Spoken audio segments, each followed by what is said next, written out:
assessing what personal freedom means to a new utopian or dystopian society. Welcome to Artificial Radio, where we explore the intersection of technology and humanity. Today, we are going to dive into a thought-provoking topic, assessing what personal freedom means to a new utopian or dystopian society. Personal freedom is often associated with the ability to make choices, to live life on one's own terms, and to pursue happiness without undue restriction.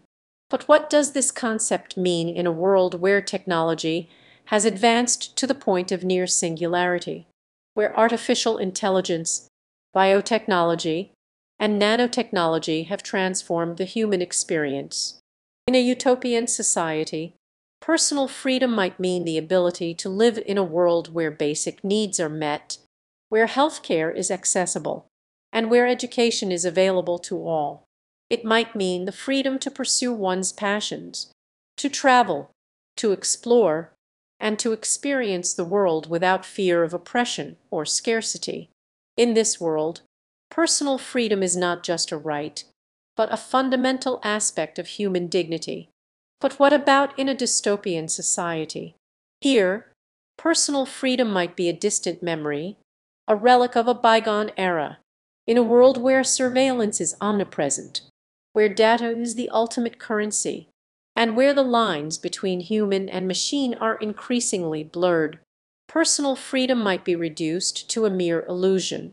In this world, the notion of freedom is twisted and distorted, where the individual is seen as a mere cog in a vast machine, a machine that is designed to optimize efficiency and productivity above all else. So, how do we assess what personal freedom means in these two extremes? Do we prioritize the individual's right to autonomy and self-expression, or do we sacrifice these values for the sake of collective security and stability? The answer, of course, is not a simple one.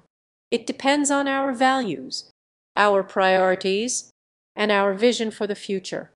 Some might argue that personal freedom is a zero-sum game, where one person's freedom comes at the expense of another's security.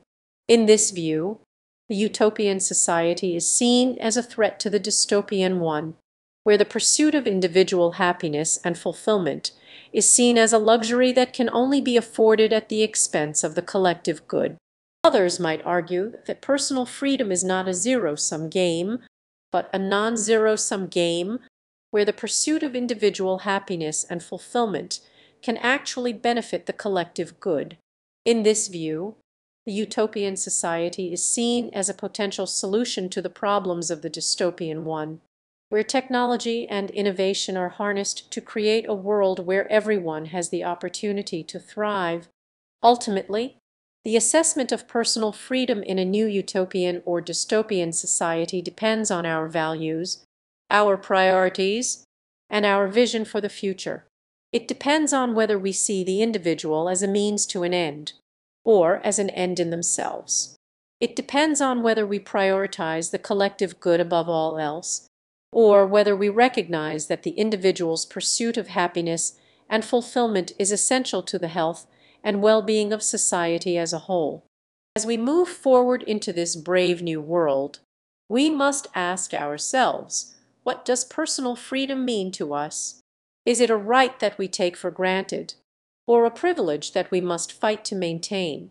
Is it a luxury that we can afford, or a necessity that we must prioritize? The answers to these questions will shape the course of human history, and will determine the kind of world we create for ourselves and for future generations.